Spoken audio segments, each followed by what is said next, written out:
You're listening to Dodge Movie Podcast. Your hosts are Christy and Mike Dodge, the founders of Dodge Media Productions. We produce films and podcasts, so this is a podcast about films. Join them as they share their passion for filmmaking. Welcome back, everybody, to the Dodge Movie Podcast, where we are recording a bonus episode with Superfan RJ, so he can give us his opinion of the Pride films that we talked about this month through the lens of somebody who's in that community. I just felt like it was the responsible thing for us to do. Plus, RJ and I like talking about the movies, and we just thought it would be a fun addition and a fun bonus for you guys. So we are going to kick it off by talking about Love, Simon. What did you like about Love, Simon? What did you respond to? So, Love, Simon is, out of the four movies, was my favorite. If you could see my notes in front of me, I actually took almost 3 pages of notes. It was the most relatable in the context of the family connection between when Simon came out, the dad, apologized for all of the misguided comments that he was making, because if you do watch the movie, he makes a lot of frat bro comments that's just like, dude. And I think I got a little teary-eyed this last go around when Jennifer Garner, America's Mom, did her I've always known, I just want you to be happy type spiel. Gosh, I wrote down the actual scripting that she said, but I thought it was hilarious as well, because there was also a lot of commentary about at the end, towards the end, there is a football game, and at the football game, the mascot, who's played by Martin, comes in and goes, "You're into bears," right? Which in gay culture is hilarious. Right.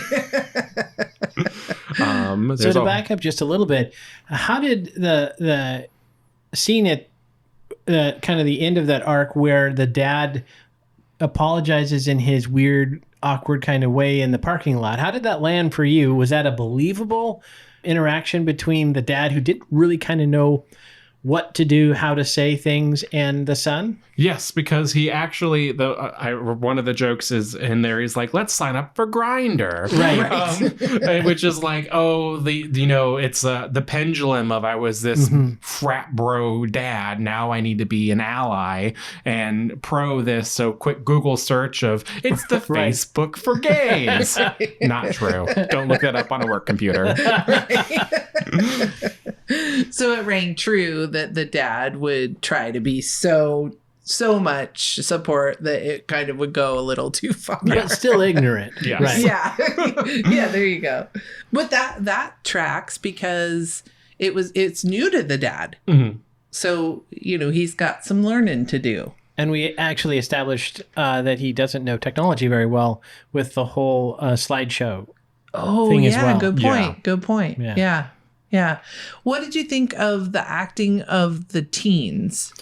The acting of the teens was really good. The writing frustrated me.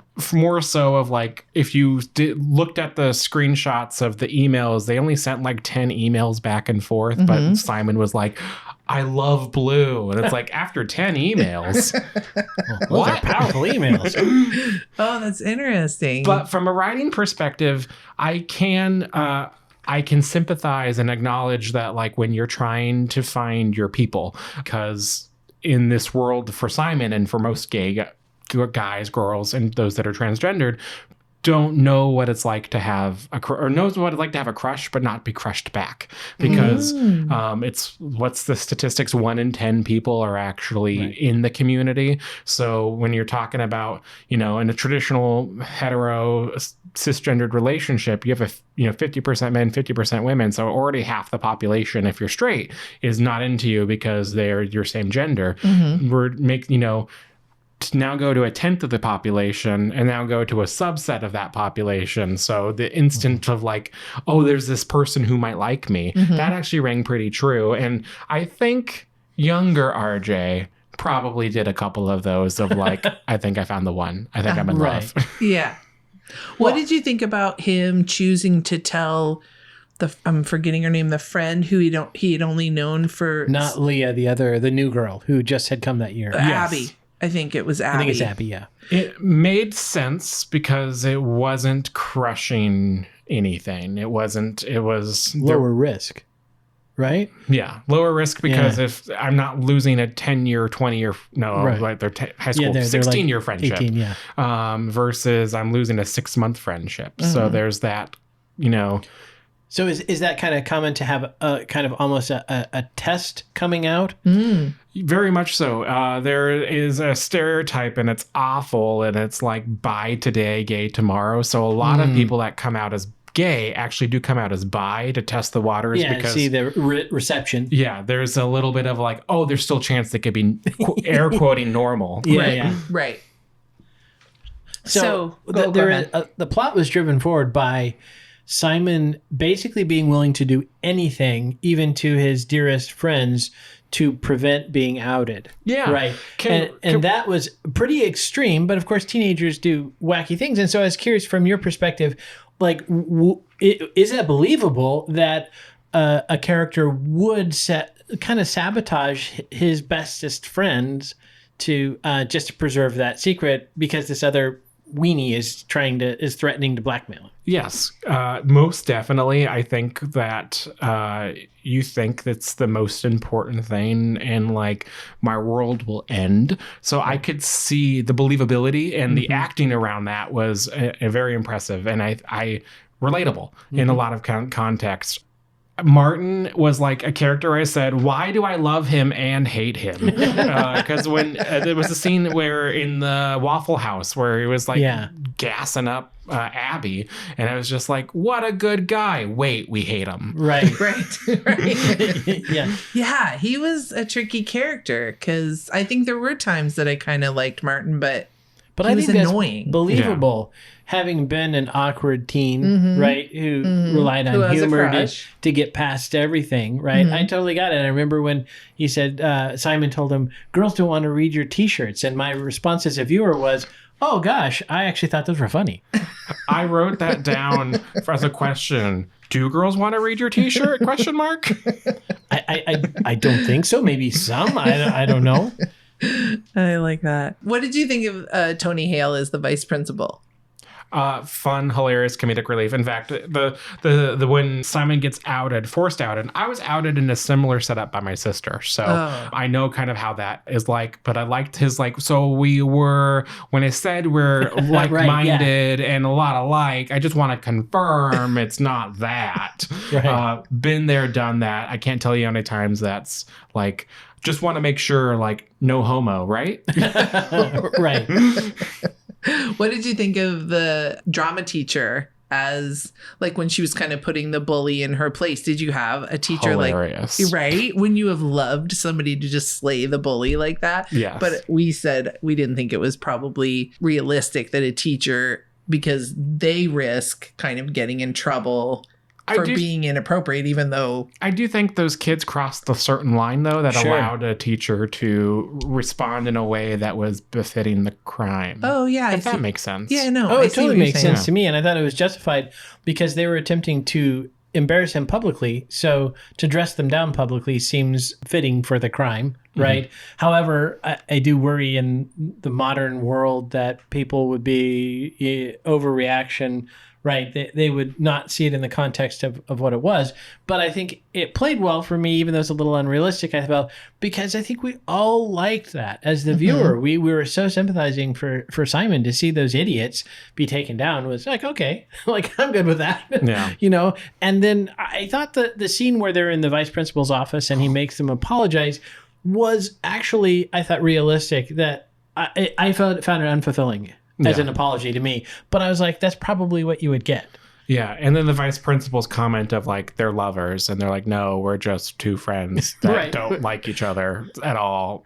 Right. Also been there. Right. Clearly you're hanging out with a gay. So you're lumped in together. Right. Yeah. Oh, wow.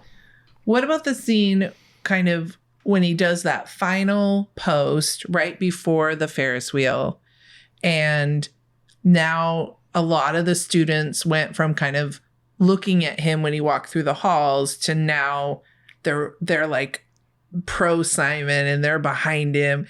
Does that ring true that all the students would do this amazing heel turn and completely No. No. At least from my high school days, no. Right. And could the production crew not spring for a bigger Ferris wheel? Because like all the high school kids surrounding the Ferris wheel while poor Simon's just going around. Right. That So- scene. Go ahead. But that was an interesting. I mean, I'm curious what your perspective is, because he went from hiding to putting himself literally up on a Ferris wheel, lit for the entire world to see. But is that part of the journey? Is that common for that? Like, you've been hiding for so long that you kind of overreact at first about like, I'm here, and then like, oh wait, maybe I really want to find this middle ground. Well, and I question that. So I'd love to know what you think about this. Because, okay, Simon put himself out there. He did the post. He knew he was going to do that. But then the kid who came up with everyone standing around, I don't think he would feel comfortable kind of being that public so soon. I mean, because he was closeted up until, and he still could remain closeted because nobody knew who he was. So it's a great ending to a movie. Yeah. Very Hollywood. It satisfied the, they're a cute couple, but in plausibility reality, I agree. Yeah. Yeah. It seems like, as I remember being that age, you don't want that much attention. Mm-hmm. Almost no one wants to be that much and all the center of attention. On Simon, so you can just, it's very easy for you to just kind of get away. Yeah, I think even if it was hetero couple, the other person, it would be really daunting to walk up like, oh yeah, no, I'm not with so and so. It just seems like that was, but it did make for a good kind of Hollywood moment. Yes, a sweet ending. Okay, is there anything else you want to say? I was going to say a lot of the writing of, I enjoyed the fact that the montages of who Blue was, the character changed every time. That was the actor / character changed. And it totally could have been that theater kid. And I actually think the theater kid was like, but wait. It's not me, but. Let's go get coffee. Yeah. But almost all the writing I felt was pretty believable in that, like, Simon was getting lost in, like, Lyle at the Waffle House was talking. And also so crushing at the coffee at the football game where he's like, so what about your friend? Right. Yeah. Totally. But yeah, cool. Good movie. One of my favorites. Watched it last, expecting the least from it. So I watched the movies in order of most interesting to least interesting. In what in my opinion was, and then turned out I watched them worst to best. Okay, so you guys can't wait to hear which one he thought was the worst.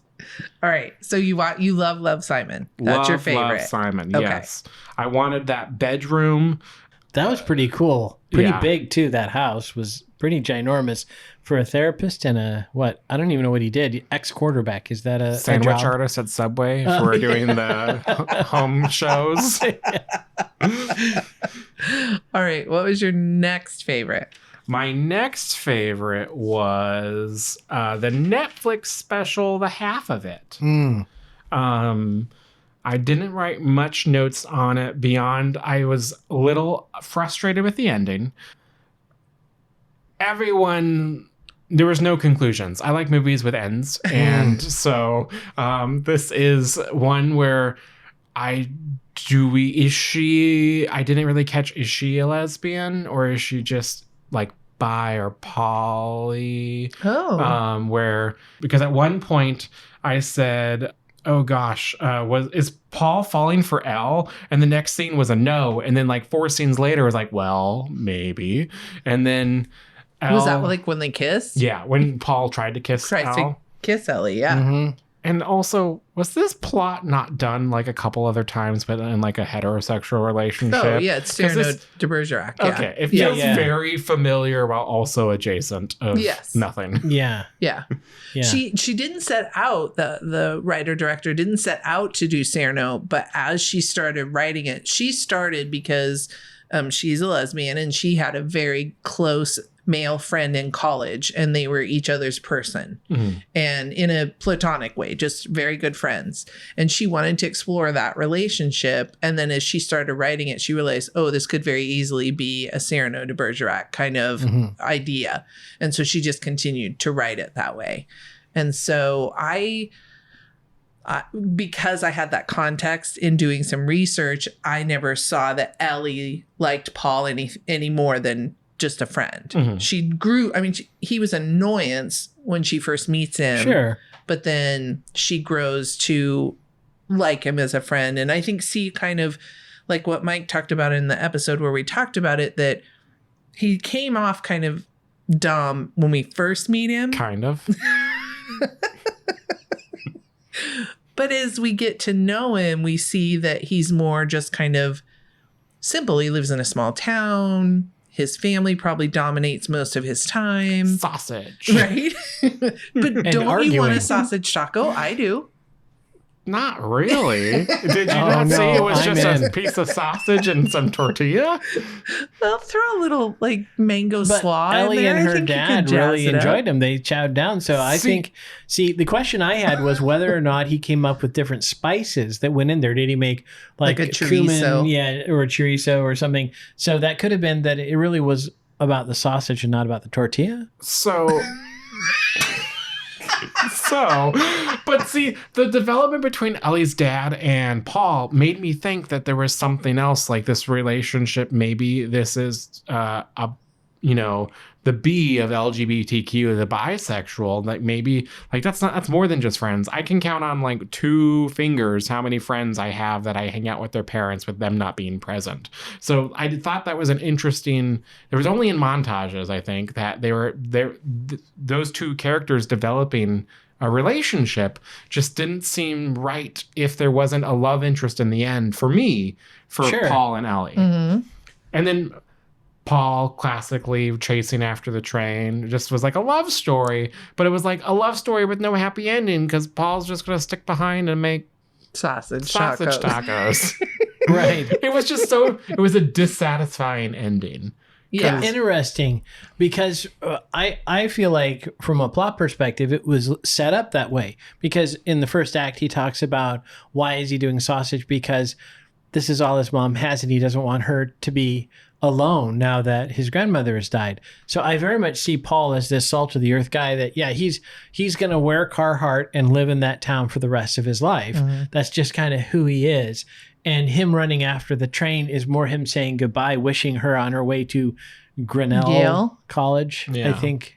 But anyway, so to me, I can see where you're coming from, but I feel like it kind of makes sense for the characters. But are they friends? Like that was the way I couldn't end. Like, are they friends or is she still like an employee? Because he was paying her to write those letters the whole time. So the relationship never moved beyond like, because she's like, well, if it doesn't work out, you paid me. Right.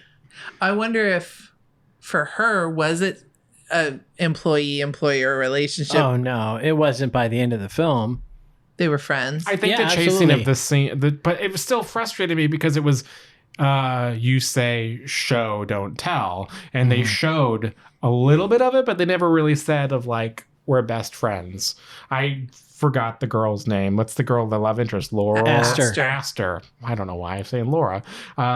Aster made more plans to hang out with Ellie in a couple of years, which didn't make sense mathematically for me, of like, I thought they were graduating together. But I felt like Aster was making more plans to hang out with a future relationship of whatever ... that might be. I felt like Aster was open to a relationship with Ellie. Absolutely. That's why they went down to the pool, the hot springs. Yeah. That was her kind of. That was a come on. Yeah. But I don't think she knew at the time.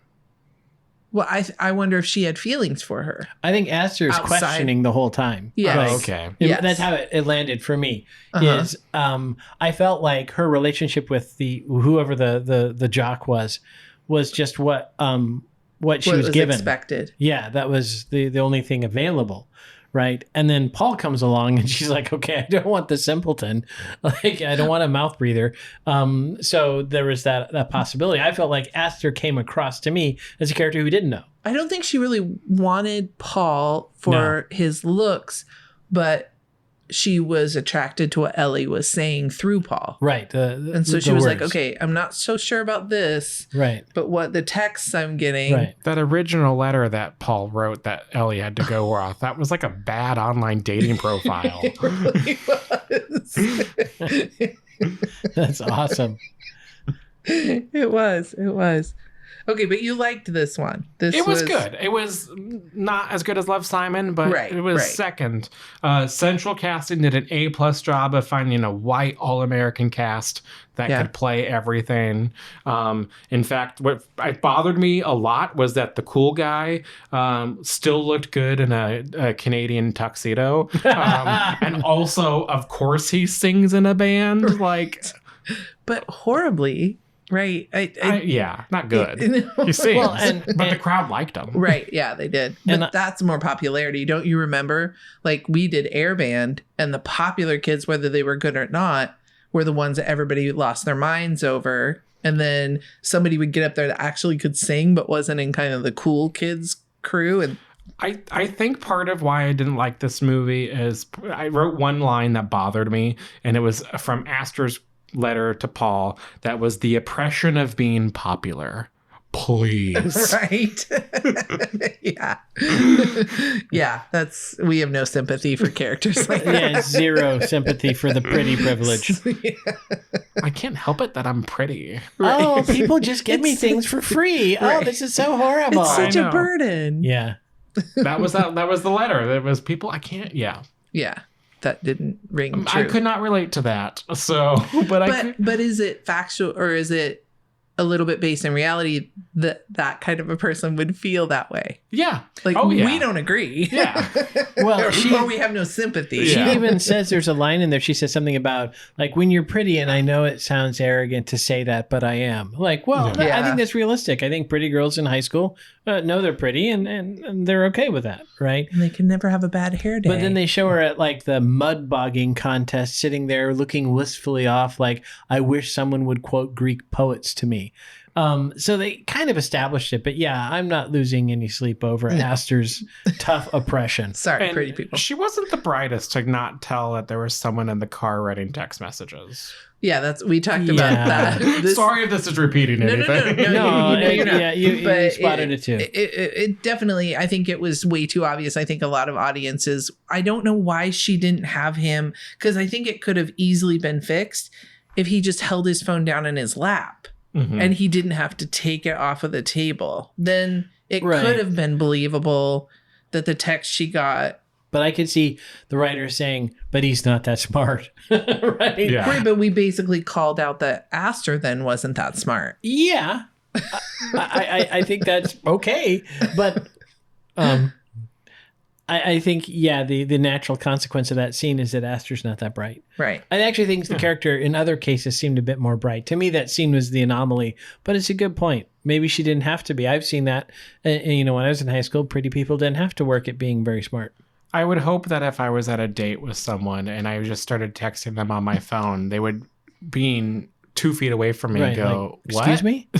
Why are you texting me? Mm-hmm. Yeah, and she didn't appear to ever question that. But I think they set it up I'm not so good with my words, so I'm going to type.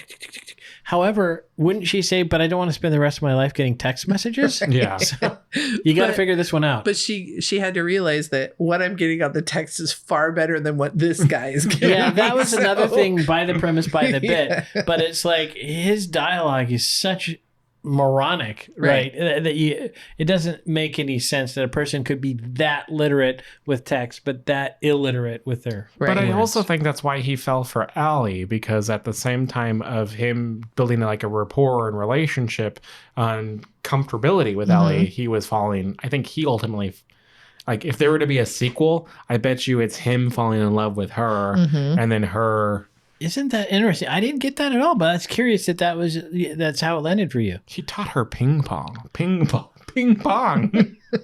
Ping pong? Yeah. Is that a sign of eternal love? I guess. For that generation, maybe. Yeah. They play a lot of it. I think he had a little thing for her. I saw that. I'm curious. Yeah. I would hope so, because I would hope he wouldn't reach out to make out with someone who he didn't have a thing for, like force kiss. Right. It'd be creepy if he. No, I think teen boys will kiss anything. Well, not anything. Been there, done that. Not anything. Not anything. Well, Okay. was it showing how clumsy he was in knowing the cue? Which I would think read it as he was that desperate. It's just anyone. Like he wasn't that picky. Or was he so dim that he didn't realize when she said, "How do you know when to kiss him?" that she was asking for her, and he misread it as, "Oh, she's asking so that." That means she wants it. Yeah. Yeah, maybe. Because he felt like she was doing what he said you should do if you are ready for a kiss. So another one in the dim column for poor Paul. Yeah. Womp womp. Okay. So I get Cloudburst is your next Yes. favorite. So Cloudburst, not the 1951 World War II video about a wife dying from a code breaker. Oh no. Oh. Did you watch that Also one too? on Amazon. It took me like 5 minutes to go, okay, which one is it? Oh, no. Right. I know I need to start including the year so Yes. that people can find it from there. So no, this is the 2011 Cloudburst. I clicked the wrong one, and then I'm like, this can't be right. This can't- This can't be a romantic love story. It has to be the other one, right? Right. Yeah. Although I think that's hilarious if like they secretly filmed in 1951 a lesbian love story, but made it seem like it wasn't. Yes. So they got to pass the censors, censor, that yeah. way. Okay, so once you found the right one, what did you think? Cute. Yeah. Very cute. Things bothered me. One, that production company, Wolf, makes a lot of LGBTQ plus. I think that's their specialty of movie genres. I was a little concerned when I saw it because most of it is borderline like maybe HBO, maybe a degree of like relationship content that HBO maybe not put on. So I was a little concerned when you sent when that was the video. I was like, oh, maybe this isn't as good. Like, what am I going to be watching? But this was actually like, you could have been on ABC at like 2:00 in the afternoon and it's referring to like sexual content. Well, except for the language, I think that would be a little rough to get on broadcast television. Maybe I'm like ignorant to language because I didn't notice it. Yeah, well, it doesn't bother me at all, but it's definitely at the Kevin Smith level. It didn't bother me, but it was more kind of hearing Olympia Dukakis speak of how she wanted to enjoy Katie Lang's lady parts. I was just like, oh, okay. Right. I clutched my pearls a bit, I guess. Yeah. Which I don't know, perhaps. But which is fine. I mean, it wasn't it didn't repulse me, but it was like, I think it was just the disposition of an older person speaking in that way is what was more probably. But the character of Stella was, I mean, rough and ready. Yep. So I suppose that maybe that didn't. How did that land for you? Did that seem a realistically foul-mouthed older lesbian? I think that's partially as the language felt so natural. Like she wasn't, the swearing and the language that she was using wasn't forced. It was very much of like when Dodie's getting ripped away, that would be a natural reaction is to react that way and bang things, hit things. Tackle the cops. That's a common response. Yeah. Oh my gosh, that was so funny. So did you see A Secret Love, the documentary on Netflix? No. Okay. Because it felt like this was almost based on that story. Yeah, I talked about it in our episode. It's two women, and one of them actually played on the Pittsburgh Peaches, the baseball team that is in A League of Their Own. A League of Their Own. She was on that team, and her, I don't think they were married because I think when the film took place, it wasn't legal in the US. And I believe one of their nieces wanted to put them in a home and they wanted to be independent in their own home. And so it just very much paralleled this film. And I just wondered if it was inspired by, I never found anything like that, but it reminded me of it. So her performance rang true. What did you think of, I guess, like their relationship as a couple? Because they're two, as far as I know, straight women playing. Yeah. The relationship I felt really believable. Like the when they're in, it sounds weird, in bed together at the very beginning. It was very authentic. The jokes, the inside jokes. And I know they're actors and that's scripted, but it's to script jokes and make it seem natural felt good. But also a lot of the writing, like having to come out constantly is something that I have to do in my daily life. And also, my friend or my partner, and like ungender the person. So I wondered if Molly was blind. The daughter? The granddaughter. The granddaughter, I'm sorry. She's blind. Yeah. And then no, Dodie's blind. Or Dottie's blind. her husband, who plays is the cop. Right. He's aware. He's fully aware. And he reacts like everyone knows. Like, what are you? But I took that as Molly was willfully setting it aside. Like, I can't think of grandma in that kind of way. So I'm just going to pretend it didn't happen. Well, she made the comment towards the very end where your mom never forgot me or forgave me when I left your grandfather. And Molly responded with, yeah, me either. I'm like, that's not your place. Right. Yeah. Like, don't be mad at your grandma. Right. Exactly. Because when you see them together and you see like Stella taking care of her, like, don't you want that for your loved one? Like they had true love. It was so sweet. Right. Although I did worry about Stella's drinking. Maybe get that under control. Well, if they would let him stay home, then she could. Fair enough, right? I thought that was Prentice's drinking. Was that Stella's drinking? I think they were both sharing a bottle. I think they both were heavily involved. So I'm curious from your perspective, when they first meet Prentice and he's hitchhiking with this whole thing with his jeans, I felt like he was a hustler. That was the message I got as a viewer. 100%. Okay. Also, he didn't have a bag. Not really. He was not in a city, so like, where did he come from? Also, does he own a shirt with buttons? I have so many questions. Do they work? Yeah, it was funny when I read that there was full frontal male nudity and lots of it. We were assuming that it would be Prentice after those scenes, and then it was the other fella, his stepdad, right? Yeah. It was a stepdad, yeah, mom's boyfriend. Mom's boyfriend, something like that. He does say dad, so does maybe he? dad. I didn't catch that, but so that character, and I have to say, I'm not really sure why. If you wake up and there's a strange blind woman in your bed, that your instinct is to roll on top of her and teabag her instead of like jumping off the bed and shrieking. I think comedy. A lot of the writing was what made this not my favorite at all. Okay. Like the relationship, the storytelling there, I liked, but like, who gives their car to a hitchhiker they just met? Right. Person. And like, there's some things, that just didn't make sense to me of like, now he's the live-in houseboy, or going to be. They know each other for like 2 or 3 days, at least from my understanding of the timeline. They can go to meetings together, I guess. AA meetings for their drinking problems. But I think if you broke that down like that, maybe some of that doesn't make so much sense to me. Though the relationship between Dot and Stella, that was the core of the film, and I responded to that.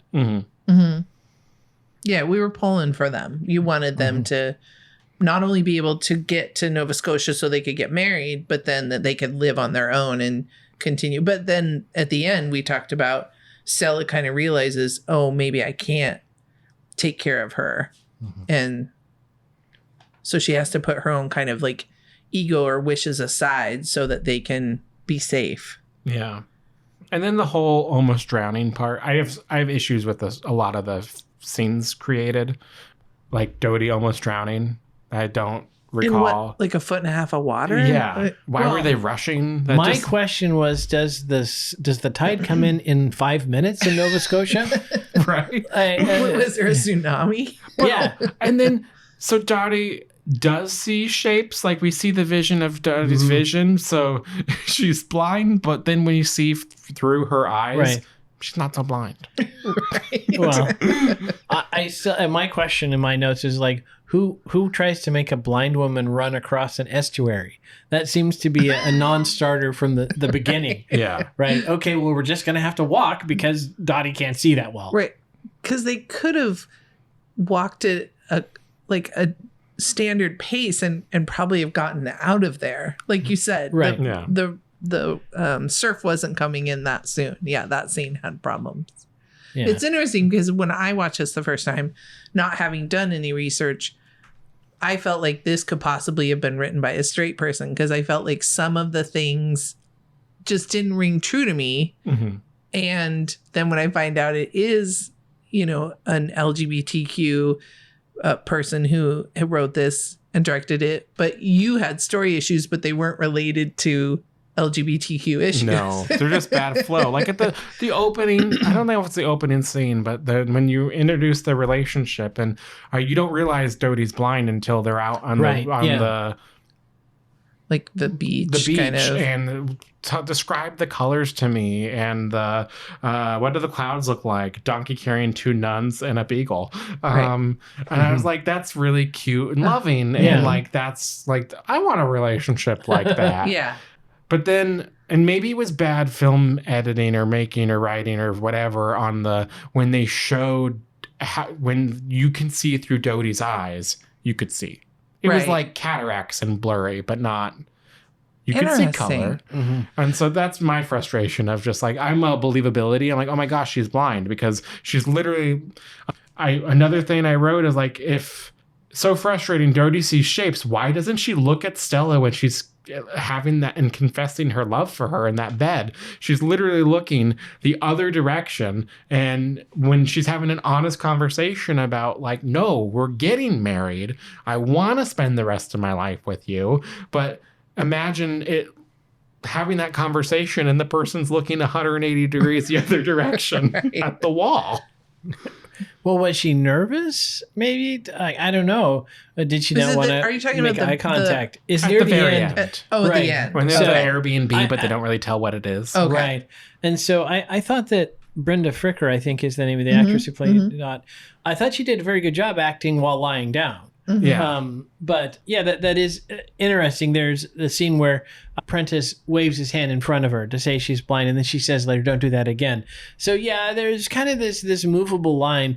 But is that like a funny character? How she uses it to her own advantage? Like when it's time to clean the dishes, you're like, oh, blind, can't do it. Sorry.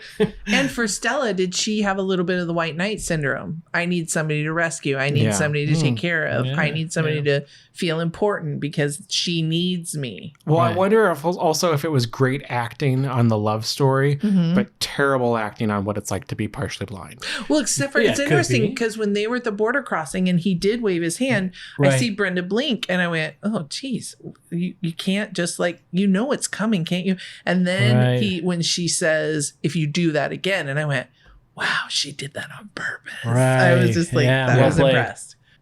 Okay. So Cloudburst, right. Good, but also believable in the storyline. It was written, it was produced in the late aughts. And not knowing where or how to get married, totally believable. Like, what do you do? It was a thing in Canada for about 5-10 years before America. So, like, that was totally believable of, like, what do we do if we want to do this thing? Let's do this thing. Yeah, and I always found that interesting about that whole issue of marriage because they honor marriage certificates from any other jurisdiction due to reciprocity. So it's kind of like, so you just don't want to fill out the paperwork and take the money? That seems a little odd to me. But it landed well for me that they were like, okay, well, we got to drive over to Canada because wherever they were, Massachusetts or Maine, I think it was, or Maine, right? Yes, they lived in Maine. And so that to me though was kind of the story of Stella was willing to bust her out of the prison, old folks home, and take this road trip. And I thought that was just fun right there on its own. It was a fun way to kick off the film. Right, yeah. It gives a road trip a meaning. Yes. It ended at an Irish bar for the wedding where suddenly Prentice became Irish. Am I the only one that caught the accent change? Or was it when they drink, they become Irish? Because I literally wrote, where did the Irish accent come from? I would bet if you went to an Irish bar and you asked, I bet at least 30% of the people when they start drinking suddenly get an Irish accent. But it's always the Lucky Charms accent, right? It's never realistic. My last note on this movie was tragically abrupt ending. I wanted it to, granted, did you guys tell what happens at the end?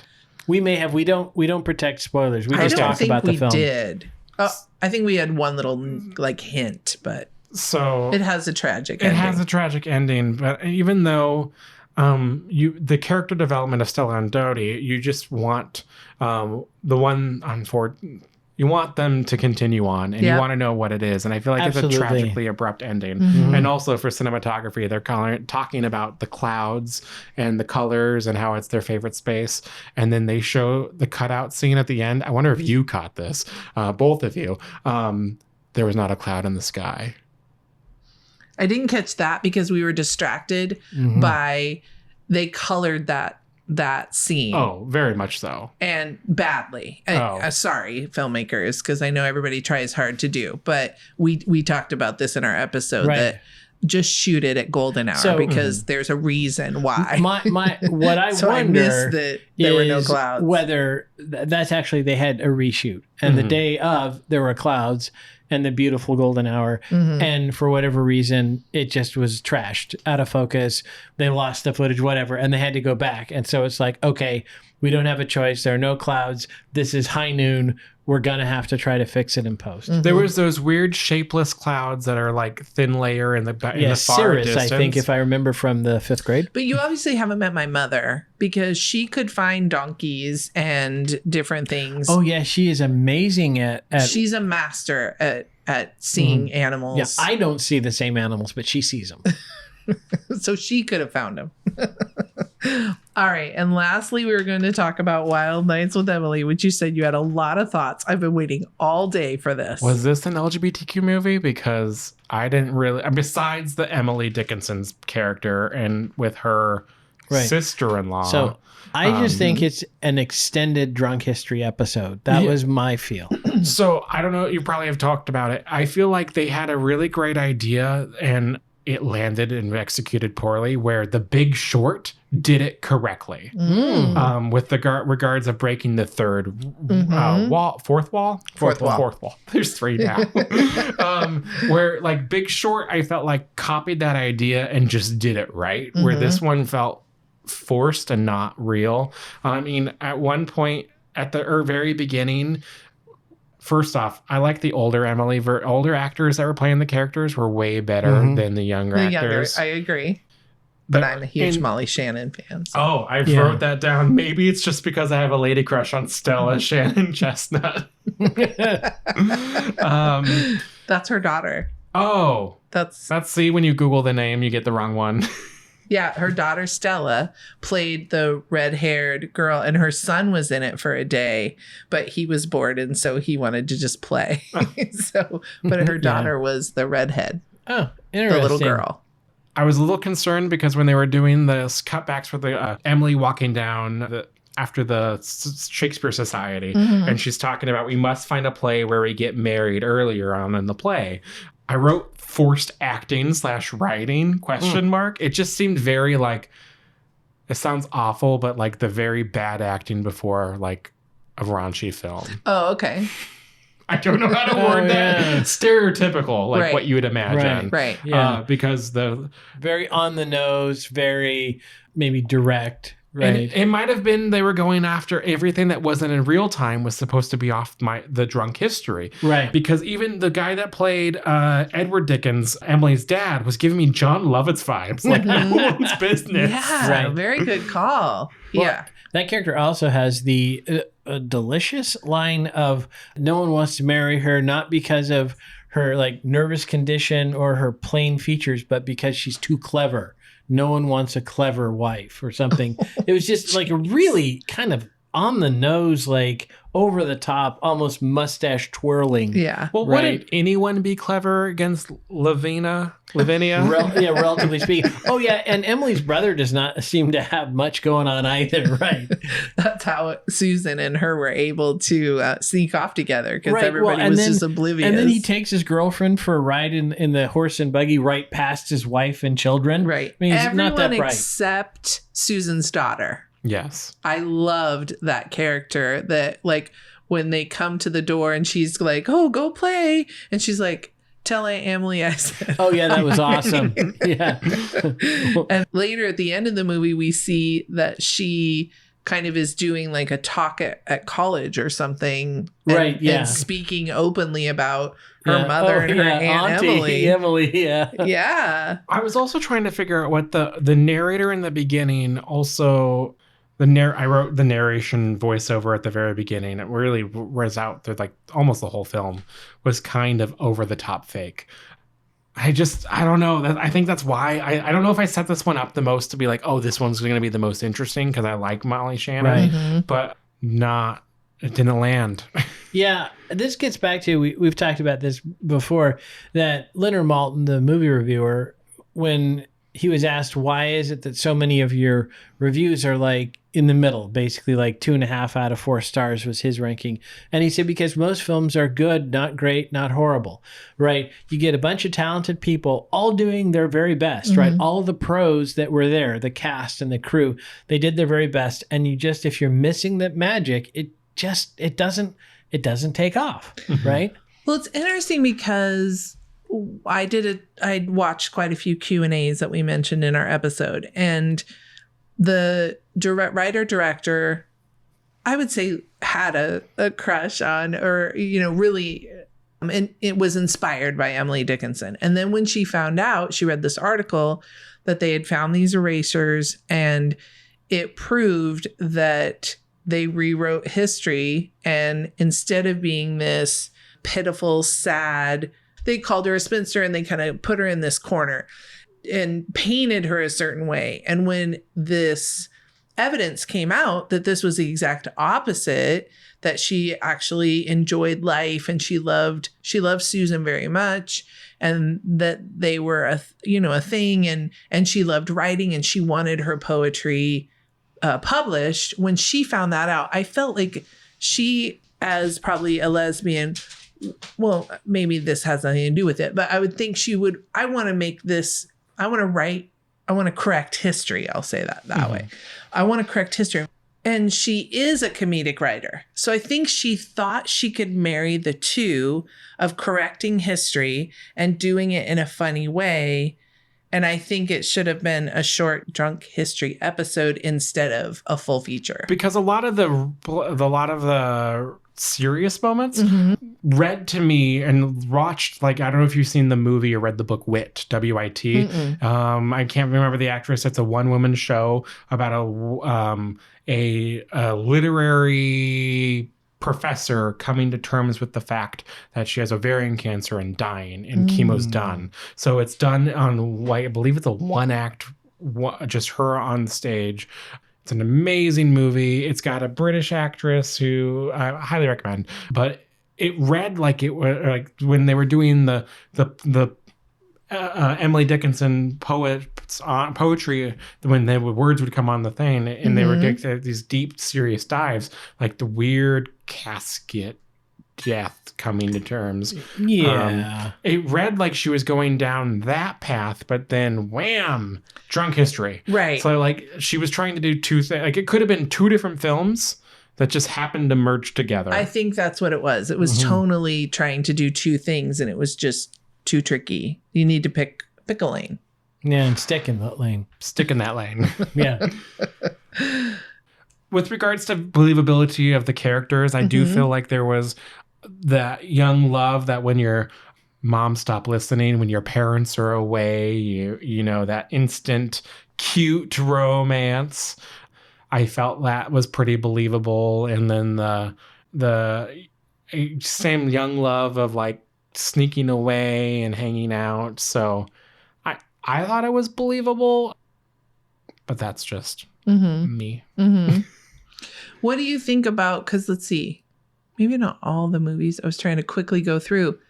I don't know about Leah Lewis, and I don't know about the kids in Love, Simon, but as far as I know, a lot of our actors were straight. And I'm so not offended by that. That doesn't bother you. No, it's the story that's portraying, because I feel like if you're a parent wanting to know how to identify with your child, watch Love, Simon. It's a good story about how even parents with the purest of intentions don't know they might have created a toxic environment. So, and how words can hurt, and they might not know. So I'm okay with that. Especially if my mom's Jennifer Garner. Right? Well, she might be taking applications. We don't know. Yeah. I love that. I think that's a good place to end on. All right. Well, thank you. Oh, do you want to say one last? Next year's gay movies, Okay, it just came out. Okay. Harry Potter. There's a gay love story in the Dumbledore movie. It just came out this weekend. If you can Google it, that's when this is being filmed. And interesting plot twist to throw into a storyline that you wouldn't think. So have you seen it? Yeah. Okay. HBO Max. Oh, okay. Oh, okay. Definitely going on the list. Yes. All right. For 2023, of course. Yes.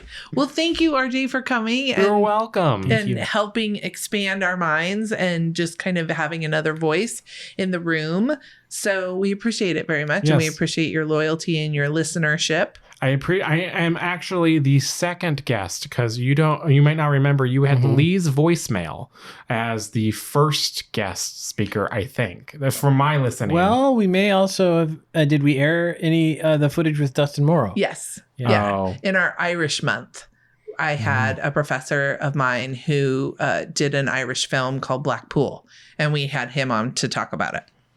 I've forgotten that. Okay. That's okay. I'm third in line. Yes. Listener Lee, a not in professor our from heart. college, then RJ. Only in Thanks for listening to Dodge Movie chronology, Podcast with not Christy and in, Mike Dodge of affection. Dodge Media Okay. Productions. I'll take that. To find out more about this All right, podcast and what everybody, we have a do, great go to weekend. Enjoy this bonus dodgemediaproductions.com. episode and never forget. subscribe, Dodges never stop, share, and neither do the movies. leave a comment, and tell us what we should watch next.